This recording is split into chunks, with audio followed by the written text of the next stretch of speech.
लगनिया रोजे आवे हमारा बलम के लावे ना दिनवा कस जंगल के अंतर्गत सजी हुई छोटे छोटे कीटों को आवास है, जिसमें हम लोग देखेंगे काफ़ी सुनहरा और सुंदर दिखाई देता है।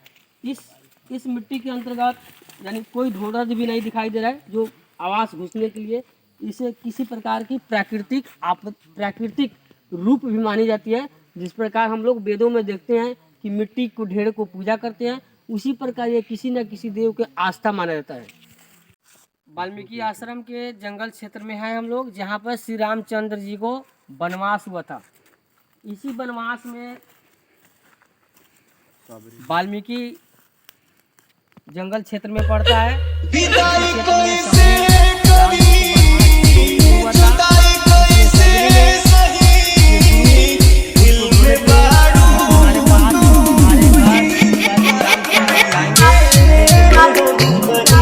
वो वर्षों से काफ़ी तपस्या में लगी हुई थी कि मेरे घर श्री राम कब पधारेंगे। वो हमेशा इसी पेड़ के नीचे आती थी, जो जंगली बहर है, हम लोग बहिर कहते हैं। इस पर फूलों को सेज बिछाती थी, हमेशा उन्हीं के इंतजार में राह देखती थी कि मेरे घर श्री राम जी कब आएंगे। तो बैर को हमेशा सवाल चखती थी और श्री राम जी को इंतजार करती थी, मेरे घर कब आएंगे, मैं उनको बैर कब खिलाऊंगा। जूठा था जो पीठे था वो श्री राम को खाने के लिए, श्री राम जी को खाने के लिए रखती थी। जब श्री राम जी उनके पूर्ण इंतजार के बाद जब आते हैं, तब बैरी ने उनको एकदम काफ़ी स्नेह से बैर खिलाती है और मीठी मीठी बैर खिलाकर जंगल क्षेत्र में आए हैं, जिसमें अभी हम लोग को यह जंगली मोथा देखने को मिला है। इस मोथा से हम लोग क्या करते हैं, जिसको हाइड्रोसिल बढ़ जाता है, किसी को छोटा किसी का बड़ा होता है, उसके लिए इलाज के काम में आता है। इस मोथा को काम है हाइड्रोसिल को इलाज करना। जड़ी क्षेत्र में घूमने के लिए, भ्रमण के लिए आए हैं। उस जंगल क्षेत्र में आज हम लोग वृक्ष के पास पहुँचे हैं, जिस वृक्ष पर देखेंगे कि माँ देवी का आसन जैसा फोटो दिखाई दे रहा है। यह वृक्ष है जिसको हम लोग जंगली पौधा भी कहते हैं शायद। इसमें देखिए माँ मतलब किसी देवी का आसन दिखाई दे रहा है, कोई देवी है जिसमें प्राकृतिक बना हुआ है, ये किसी का काटा हुआ नहीं है। इस वृक्ष पर हम लोग ध्यान देंगे किस प्रकार है, इस पर देवी का आसन दिखाई देता है। यह वृक्ष काफ़ी प्राचीन वृक्ष है, सबसे पुराना है। इस सब पर हम लोग आस्था नगर क्षेत्र में बाघ पर्वत क्षेत्र में प्रवेश कर रहे हैं देखने के लिए। शायद ये लोग आगे जाए, और आगे जाने से डरते हैं कुछ बच्चे लोग, इसलिए हम लोग थोड़े दूर जाकर अगर बाघ दिखाई देता है तो देता है, नहीं तो हम लोग फिर रिटर्न आते हैं। इसमें गेड़ा क्षेत्र भी इधर पड़ता है, इसी के बगल में देखेंगे यह गेड़ा क्षेत्र है। ये भी एक जानवर में सबसे खतरनाक है ये गेड़ा, जो इसी पतझड़ वाले वन में अधिकांशतः पाया जाता है। इस जंगल में पतझड़ वन भी है इधर, जो इसको और हम लोग चल रहे हैं। अब सब कुछ चलते हैं, ध्यान देंगे। इस नदी की हर किसी को तो मिलाती है, सच्ची ये कहानी है, पानी जिंदगानी है सारे जग को। वाल्मीकि आश्रम के अंतर्गत प्रवेश करने वाले हैं, जिसमें हम सब छात्र और शिक्षकगण लोग भी साथ में जा रहे हैं। यही वाल्मीकि आश्रम के प्रवेश द्वार है, जिसमें लिखा हुआ है नेपाल में हार्दिक स्वागत कर दो छ। मतलब नेपाल जो भी दर्शन करने आते हैं उनको स्वागत किया जाता है। अब प्रवेश कर रहे हैं हम लोग वाल्मीकि आश्रम के अंतर्गत। वाल्मीकि नगर क्षेत्र में भ्रमण करने आए हुए हैं। भ्रमण के क्रम में हम लोगों ने देखा कि नेपाल देश के अंतर्गत जो पूर्व का जो नैमिषारण्य क्षेत्र का वन है, उस वन में ऐसी मान्यताएं हैं कि 88,000 ऋषि मुनि इस प्रक्षेत्र में रहा करते थे, और इन लोगों के द्वारा ज्ञान, उपनिषद, शाखाएं, ऋचाएँ और वेदों के विषय में अध्ययन किया जाता था और जानकारियाँ दी जाती थी।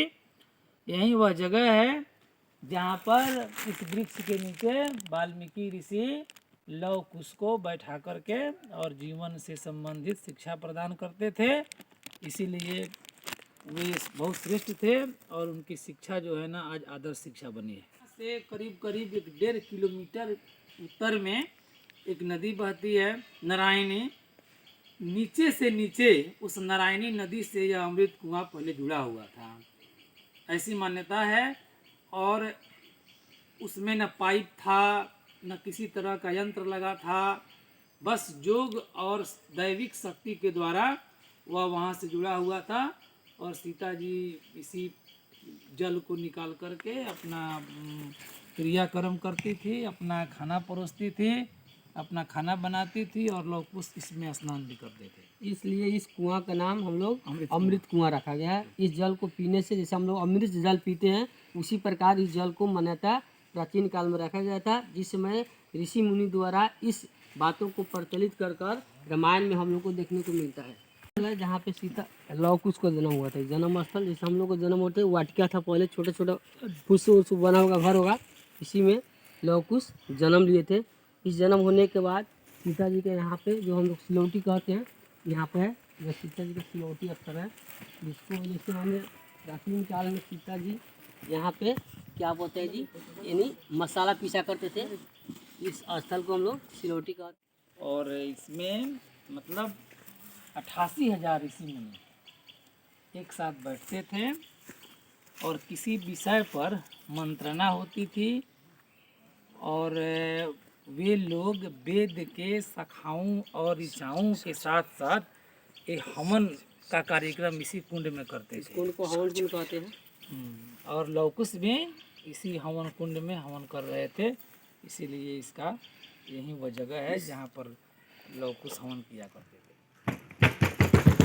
क्षेत्र के ऐतिहासिक नरदेवी मंदिर के प्रांगण में खड़े हैं और आप देख रहे हैं कि प्रशासनिक दृष्टिकोण से अपरिहार्य कारणवश जो है ना माता का मंदिर का पट जो है ना मतलब बंद किया गया है। ये मंदिर के जस्ट सामने अल्लाह रुदल का अखाड़ा है। ऐसी मान्यता है कि वे युग कुछ और था जिस युग में अल्लाह व रुदल दोनों आदमी अखाड़े में लड़ा करते थे और अल्लाह व रुदल एक आदमी को ला कर के यहाँ बलि चढ़ाता था, नर का बलि देता था। इसीलिए